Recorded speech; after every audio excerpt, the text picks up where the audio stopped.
Naruto is one of those series that has always served as a euphemism for what hate does to the world and what we let it do when we leave it to its own devices.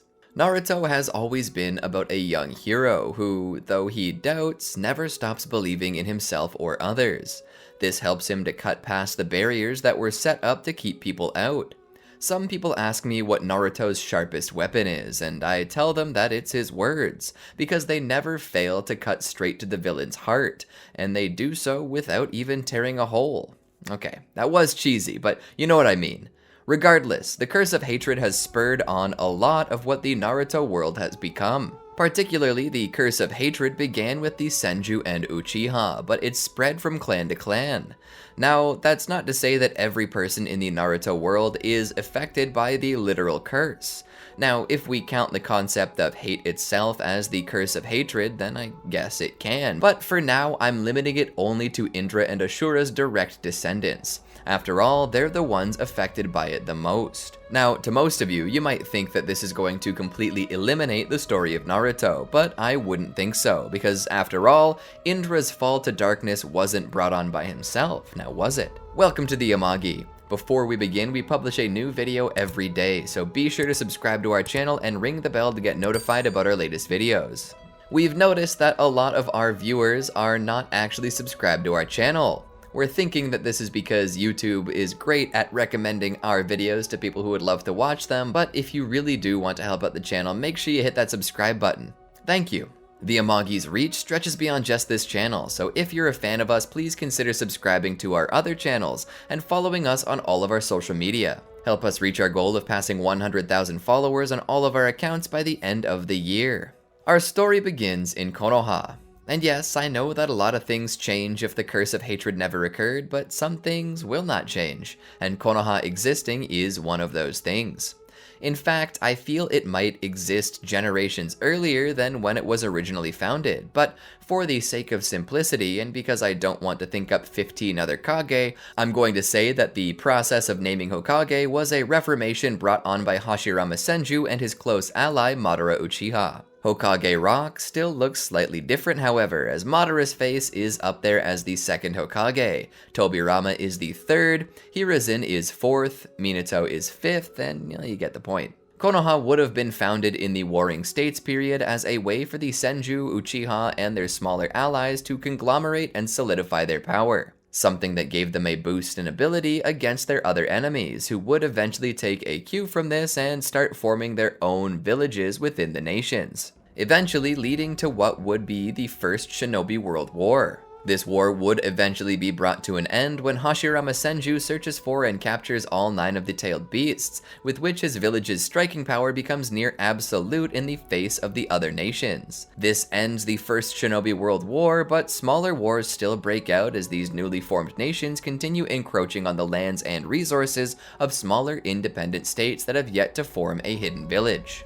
This leads to border disputes, resource poaching, and otherwise bad blood between nations, which spawns a series of smaller wars in which the bigger nation always seems to come out on top, and they extinguish the other village. Hashirama and Madara see this, and seeing as they both share the same belief in peace for the world, they begin to devise ways to end the war. Madara supposes that Konoha can just sort of police the world, become peacekeepers, and in times of conflict step in with a display of power that shuts the fighting down. Hashirama does not believe in this, however, and believes that this gives Konoha way too much power over the other nations and robs them of autonomy. Instead, Hashirama decides to properly split up the 9 beasts and give one to each nation in hopes that the inclusion of a beast capable of leveling mountains will serve as a deterrent for smaller nations against the bigger ones. Madara disagrees, saying that if they merely give up their tailed beasts, then Konoha's ability to defend itself will decrease, while the threat of the other nations increases. This became the first real fight Hashirama and Madara had over politics and how to steer Konoha forward. It didn't mean that they would suddenly become enemies, no. They were just two people who wanted what was best for their nation, and they knew that, which is why mutual respect was maintained, even if they disagreed. Tobirama would include his own thoughts in the matter, saying that Konoha could keep the strongest tailed beast, which would be the Nine Tails, since its power towered over all other tailed beasts tremendously, and likely could even handle the other two strongest beasts at once without breaking a sweat. Furthermore, he states that they should set a high price for these beasts. They won't just give them away. They'll demand payment, which in turn will give Konoha more funding should this backfire and a war break out. This solution feels like a good balance between both Hashirama and Madara's plans, and they both agree to it. And so the tailed beasts are divided evenly among the nations. This did somewhat stabilize the balance of power in the world and created a constant state of deterrence, as now even weaker nations had the means to protect themselves against larger ones. But of course this didn't last long, and eventually the nations returned to war, but this time they bring their tailed beasts with them. This initiates the Second Shinobi World War, but with the combined might of Madara and Hashirama, as well as their own tailed beast and their proper funding, Konoha survives, as do Hashirama and Madara, both of which end up dying peacefully of old age after having passed the title of Hokage to Tobirama, who further leads the village in a level-headed manner. He eventually passes it to Hiruzen, who becomes known as the 4th Hokage. During this time, the 3rd Shinobi War breaks out, and Hiruzen's incompetence on the war front earns him ire from his peers, and so he chooses to step down from the role of Kage, and in his place, Minato Namikaze is chosen, who is currently the husband of Kushina Uzumaki, who is pregnant with her first child. The day eventually comes that the baby should be born, and wouldn't you know it, nothing bad happens. Now, a quick thing to note.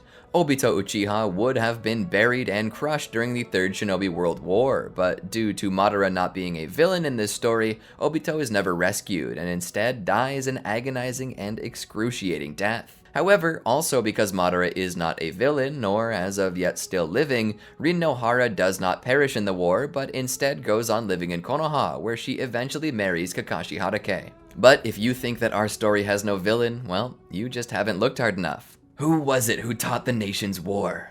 Who was it who taught the nations ninjutsu and initiated land disputes? Who was it who puffed up leaders' pride and gave new ferocity to the tailed beasts? Did you forget about me, sons of the sage? Black Zetsu, a malicious creature with a tongue as sharp as steel, the manifestation of Kaguya Otsutsuki's will. The entirety of all actions taken in the millennia between the origin of chakra and the 4th Shinobi World War were orchestrated by Kaguya through Black Zetsu. Even the Curse of Hatred.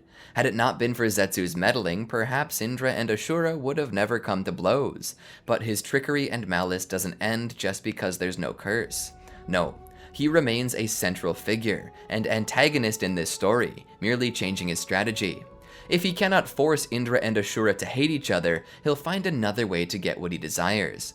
After all, he is a cunning and skilled master manipulator who knows how to make people do what he wants. And he will have what he wants, no matter what. Enter Naruto Namikaze. Naruto is the son of the 4th Hokage, Minato Namikaze, and the Jinchuriki of the Nine Tails, Kushina Uzumaki. A kind boy, he grows slowly as a warrior. Though he has many teachers, his ability to learn is weak. This is the result of a different curse entirely. The curse of no talent. Well, no talent is a stretch, but it is what's to be expected of the reincarnation of Ashura.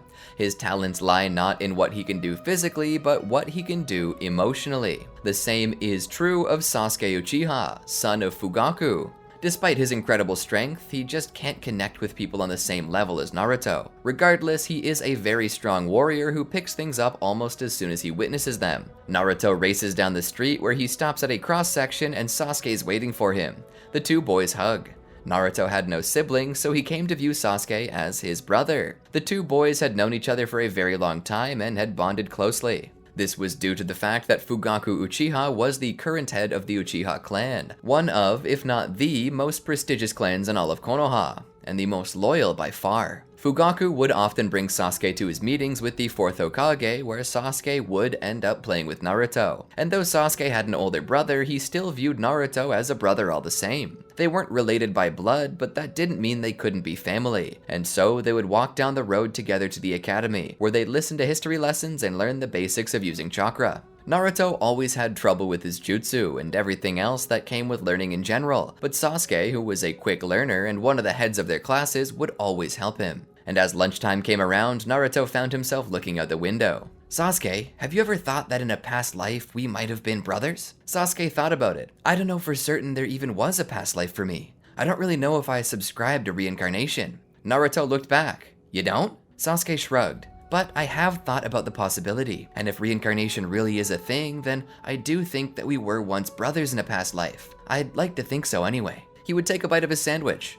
Naruto would look back out towards the swing that sat tied to a single branch on a tree. He used to go to that tree whenever he was reflecting on things, and whenever he was in deep thought, he found himself looking back to it. Irika would speak. Remember, class, tomorrow is the final exam. Practice hard. And if you pass, then you'll all end up as Genin, the next generation of shinobi. And with that, class would end. Naruto and Sasuke would begin to walk back, where Naruto would ask if they could stop at the training yard. Sasuke would oblige. What's up, Naruto? Naruto would shrug. I still can't create a clone or use the transformation jutsu. Sasuke was surprised. You still can't do it? What are you gonna do? The exams are tomorrow. Naruto seemed frantic. I don't know. That's why I'm begging for you to help me. Sasuke would sigh and rub his temples. Alright, that's fine. Just show me what you can do so far. Naruto would try a clone. It would appear, but just as a weak version of itself with almost no substance to it. It just sort of deflated. Sasuke rubbed his face in horror. I don't know how to fix that. Naruto then tried to use the transformation jutsu only for the transformation to look like Sasuke if he were drawn by a 6-year-old. Sasuke stopped and took a deep breath to clear his head. I think the clone requires more chakra and a bit more confidence, and as for the transformation, you gotta actually believe that you're becoming that person. Don't focus on crafting every detail on your own. Instead, just believe that you are the person you're pretending to copy and you'll become them. Let's keep practicing. They would practice for the rest of the day, and the day after, Sasuke would stand outside the classroom in anticipation. Please let him have made it. Please let him have made it. He repeated this to himself over and over. Naruto came out of the classroom. Sasuke stood there in anticipation. Well, did you make it? Naruto smiled and held up a headband. He pumped his fist into the air as he showed Sasuke. Sasuke would smile and offer to take Naruto out for ramen to celebrate. The day after, they would be introduced to their new team. Naruto and Sasuke would get to remain on the same team together, but they would also get the addition of Sakura as their third wheel, because, let's face it, poor Sakura is always the third wheel. They're also introduced to Kakashi, who is their Jonin. To save us time here, I'll just inform you that pretty much all the same events occur from here on out until we reach the Land of Waves arc. In this arc, Minato would send Team 7 on mission with Tazuna. However, as they go and meet the Demon Brothers and defeat them, we reach a point where everything changes. They encounter Zabuza for the first time. Kakashi and Zabuza do battle, and during their battle, Zabuza gets the upper hand and locks Kakashi into a water prison. However, as Naruto and Sasuke go to free him, something changes. Haku appears early. He would become an extra obstacle in the way of Naruto and Sasuke. Naruto and Sasuke fight as hard as they can against Haku and Zabuza, but to their horror, they're unable to save Kakashi, who drowns in the water prison. With their mentor dead, Sasuke and Naruto switch to damage control, which is to protect Tazuna at all costs. Sasuke states that if they manage to survive this, they should return to Konoha with Tazuna, as they're not equipped to continue the mission alone. And so they begin to defend him. But Zabuza and Haku are determined not to let the old man leave this place alive. And so Naruto faces Haku. Sasuke instructs Sakura to help Naruto, while Sasuke himself, the strongest of the three, protects Tazuna from Zabuza. As the blade comes down, Sasuke manages to catch it with his kunai, though it forces him down to one knee. He looks back at Tazuna and cries out for him to run. The old man, not wanting to leave the children behind to die, refuses and picks up a discarded kunai. He attempts to attack Zabuza, who easily deflects the shot. With a single kick to the chest, Zabuza sends Tazuna rolling. Zabuza knocks Sasuke to the side. He walks toward Tazuna and lifts his blade. Easiest 5 million I've made in my life. He swings his blade. Sasuke pushes Tazuna out of the way. There's the horrifying sound of bones snapping as a spurt of blood shoots up from where the executioner's blade made contact. Sasuke looks down to find his right arm severed at the shoulder. He cries out in agony as he falls to the ground.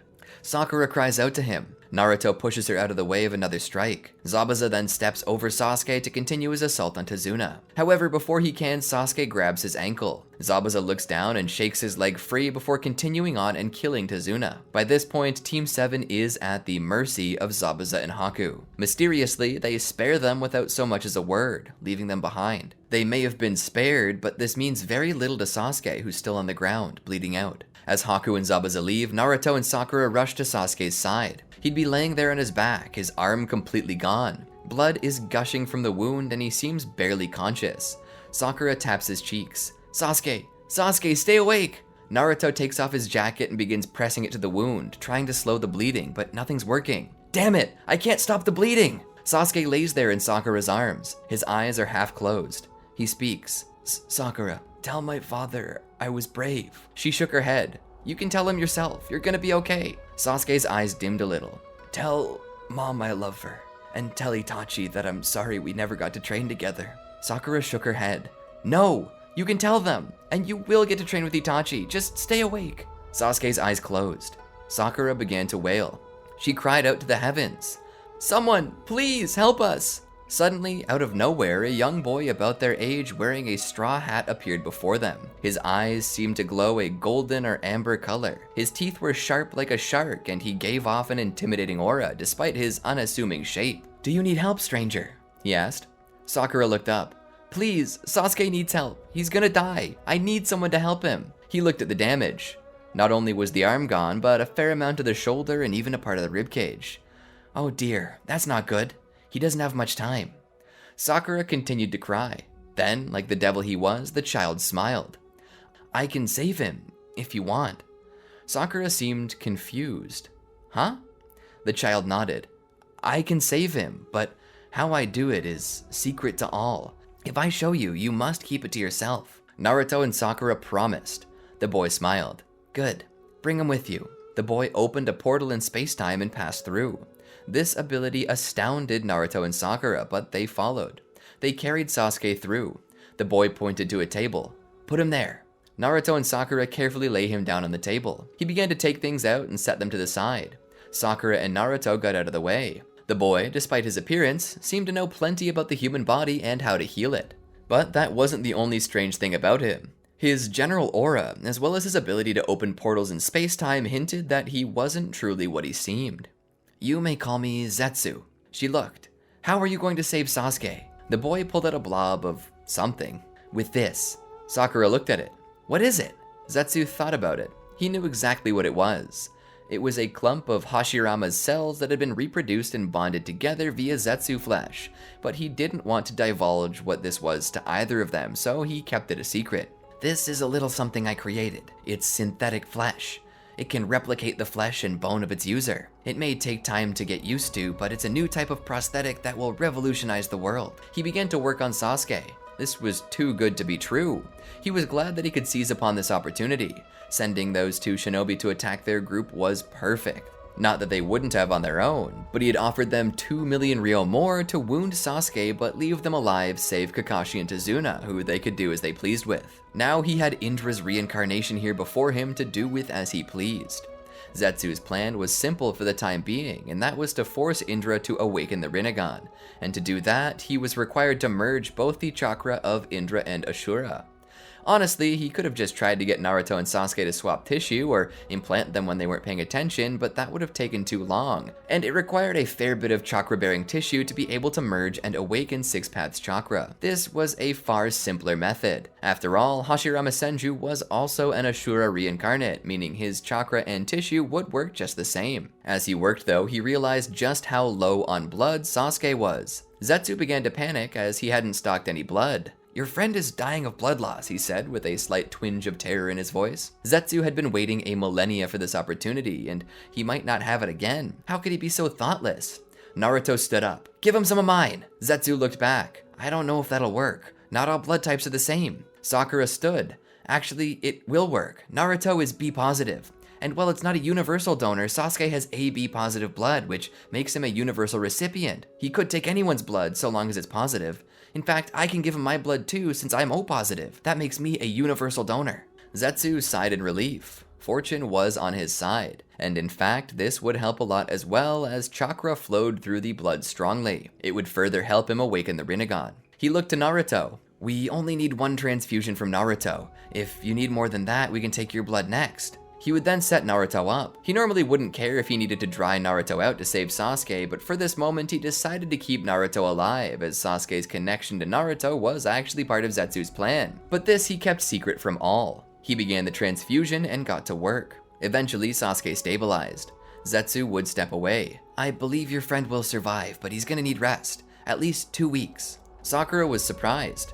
Only 2 weeks? Will that be enough time for the prosthetic flesh to develop nerve connections to the rest of his body? Zetsu nodded. The synthetic flesh will be capable of that. This flesh possesses a high regeneration rate. Even if you cut his arm off, he would merely regenerate it, so long as there's at least a stump left. Honestly, your friend should feel lucky. This new arm may be even better than his previous one. Only a slight color difference. And so they rested. Sasuke would eventually wake up here and see Naruto sitting beside him, sleeping, still giving him a transfusion of blood. He would smile and look around. He didn't know where he was, but he must have been safe. He looked down and saw that his arm had been replaced. He couldn't move it yet, though the tips of his fingers were already responding to stimuli. Sakura would notice this and walk over to him. Sasuke? Sasuke would look at her. Sakura. She would push his hair out of his face and kiss his head. You're gonna be okay. We were saved by that mysterious boy. She pointed to Zetsu, who was currently cleaning up and putting away his tools. He said you'd be back to normal in 2 weeks, so just rest. And so, for 2 weeks, they rested. Back in the village, Team 7 was registered as missing in action. Kakashi's body had been found, as had Tezuna's. However, Kushina and Minato still held out hope, due to not having found any of the children's bodies. By this time, the Chunin exams had already begun. He could only watch this as he sat in his seat. Suddenly, a shinobi comes to him and informs him of Naruto's return. He stands from his seat and leaves the exhibition matches. He rushes out to find Naruto and Sakura helping Sasuke home. Minato rushes over and hugs Naruto, taking him off his feet with a spin. Naruto, you're home! I never believed for a second that you were killed. I knew you'd come back. He then sat him down. Naruto, are you hurt? He looks him over. Naruto shakes his head. No, but Sasuke was. Naruto points to Sasuke, who looks worse for wear. Minato walks over. How were you hurt, Sasuke? Sasuke drops the blanket covering his torso to show his arm. I was severed. My arm was severed. Some boy found us and replaced it with synthetic flesh. Minato looks at it. He gently lifts it. It certainly felt different from human flesh. It looked a bit softer, as if it were made of clay. Minato showed concern. Looking at Sasuke, he asked, Are you okay? Sasuke looked at his arm. I feel fine. The arm doesn't function any differently. It still has strength in it, even if it feels softer. Minato nods. Fugaku runs over during this time and takes Sasuke up in his arms. My son! Are you alright? Minato comes to Fugaku and begins to explain what he had learned. All the while, Fugaku can't take his eyes off it. I didn't think anyone else had access to Hashirama Senju's cells. Minato shrugged. He looked to Naruto. Where did this boy take you? Naruto also shrugged. I don't know. He used teleportation to get us in, and we couldn't get out without teleportation as the entrance was blocked. Minato looked to Fugaku. Orochimaru? Fugaku asks. Minato strokes his chin. It is a possibility, but why would he simply let Sasuke go? If he stopped to help them, then he must have a motive. Fugaku looked to Sasuke. I don't know. I'm not going to take any chances though. I'm taking Sasuke to the hospital to have his arm checked out. I want to make sure that snake bastard didn't do anything to him. Sasuke is then admitted to the hospital where doctors, scientists, and specialists with all forms of jutsu begin to examine the arm. They find nothing suspicious about it and state that its composition is made primarily of Hashirama Senju's cells, as well as some other plant-like substances. They don't detect anything malicious inside of it. Given how very little they know of the situation and that it doesn't seem to be any danger, they elect to leave the arm intact. After further examination and observation, they allow Sasuke to leave the hospital. He's allowed to rest and do as he pleases. Even with this time off, Sasuke continues to train as he feels his body has gotten stiff from all the sitting. He and Naruto spar quite a bit, and after about a month, they take time to watch the final round of the Chunin exam, the second half of the exhibitions. Itachi accompanies them and even buys them popcorn to enjoy the matches. However, in the middle of Gaara's match against Neji, something unprecedented happens. Gaara suddenly releases Shukaku, the One-Tail, in the center of the arena. As the people scream, Itachi stands, ready to face this thing. At about that time, a smoke bomb goes off in the Hokage's box. Naruto stands. Dad! Itachi looks up. Crap. He looks to Naruto and Sasuke. Both of you, get out of the arena now. Sasuke stops him. No, I want to help. Itachi looks back. If you want to help, then escort the people out of the building. Stay with the clan heads. Itachi steps out into the arena to battle against Gaara, using his Susanoo to do so. Sasuke would begin to rush to the clan heads. He looks back and sees Naruto looking up at the Hokage's viewing box. He shakes his head. Naruto, don't. Naruto looks to him. I'm sorry. Naruto runs off to the box. As he climbs the stairs, his heart is pounding, scared for his father. Once he gets there, he hears fighting within. He opens the door to find Minato facing off against Rasa, who had removed his mask to reveal that he was Orochimaru all along. Orochimaru is on the ropes, but when Naruto enters the room, he gives Orochimaru an idea. He rushes over and grabs Naruto, holding him hostage. At this point, Minato can do nothing. Orochimaru makes a single demand. Get on your knees, take that knife in your hands, and kill yourself with it. Minato looks at the knife in his hands. He then looks to Orochimaru. He gets down to his knees, but before he can stab himself, he suddenly sees bloody branches emerge from Orochimaru. Naruto is dropped as he rolls away from him. He looks back to see Orochimaru cry out in pain before perishing. Behind him was Sasuke, pushing his right hand out, trying to catch his breath. What just happened? Naruto asked. Minato was surprised. He just used wood release. As this was going on, Itachi was putting Gaara out, defeating and capturing him. The Konoha Crush ends with the death of Orochimaru and the capture of Gaara. Sasuke's arm is under more study as he is the only other person besides Yamato who has seemingly been able to manifest wood release. Due to he and Yamato's similar powers, Yamato is chosen to be the new leader of Team 7. He's tasked with training Sasuke to use wood release like he does, but this isn't the end of the changes. Sasuke lays in bed one night, looking at his arm and contemplating how much it's changed. His ability to use wood release is linked to his new arm. He looks back on his time at the mountain's graveyard, even though he doesn't technically know the name of the location, and tries to remember everything he can about the boy that saved his life. The mysterious youth who named himself only as Zetsu had told them very little about who he truly was or his motivations, and at the time Sasuke was too grateful to care. But now things were changing, and he couldn't help but wonder what it all meant and why. Suddenly, as he thought these things, Sasuke felt an excruciating pain. His head hurt so bad. It felt like his brain was trying to escape his skull. It hurt so bad that he fell out of his bed. Eventually the pain dissipated, and he rose to his knees, then to his feet. As he did so, his eyes caught a glimpse of something. He looked up to see a mirror, and what he saw within blew his mind. He drew closer to look and discovered that his Sharingan had just evolved into Rinnegan. From the shadows of the room, a black creature's yellow eyes and jagged smile looked on. It was just as he had hoped. Now that the first phase of his plan was over, he needed to set the second half of his plan into motion. He sank back into the darkness. Enjoy this brief respite, Indra. It won't last much longer.